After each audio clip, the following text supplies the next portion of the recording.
आता पाहूया टॉप 9 महत्त्वाच्या बातम्या। राष्ट्रवादी काँग्रेस अजित पवार गटाच्या सोलापूर जिल्हा अध्यक्षपदी उमेश पाटील यांची निवड। प्रदेशाध्यक्ष सुनील तटकरे यांनी उमेश पाटलांना निवडीचं पत्र दिलं। अजित पवार यांच्या उपस्थितीत निवडीचं पत्र दिलं। आदित्य ठाकरे यांचे उपमुख्यमंत्री अजित पवारांना पत्र। वरळीतील पोलीस वसाहतीत पाणी पुरवठ्याचा जलकुंभ बसवण्याची मागणी। अजित पवारांनी जलकुंभाला निधी देण्याची आदित्य ठाकरेंची मागणी।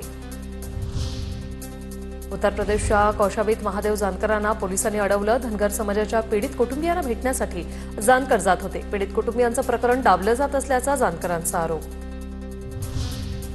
अजित पवारांचे राष्ट्रवादी जिल्हा सरचिटणीस बाप्पासाहेब घुगेंची धमकी देतानाची कॉल रेकॉर्डिंग व्हायरल। कैलास ओगालमुगले नामक तरुणाला धमकी।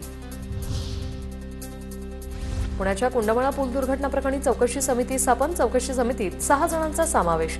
15 दिवसात अहवाल पुणे जिल्हाधिकाऱ्यांकडे सादर होणार। कुंडमळा पूल दुर्घटनेत 4 मृत्यू झाल्यानंतर प्रशासनाला जाग। कुंडमळ्यात नव्या पुलासाठी लेआउट आणि मोजणी सुरू। नवीन पुलासाठी 8 कोटी आधीच मंजूर। घाऊक महागाईचा 14 महिन्यातील निच्चांक। मे महिन्यात महागाई दर घटून 0.39%वर। खाद्यवस्तू आणि इंधनाच्या किमतीत घसरण झाल्याने महागाई दराचा निच्चांकी स्तर।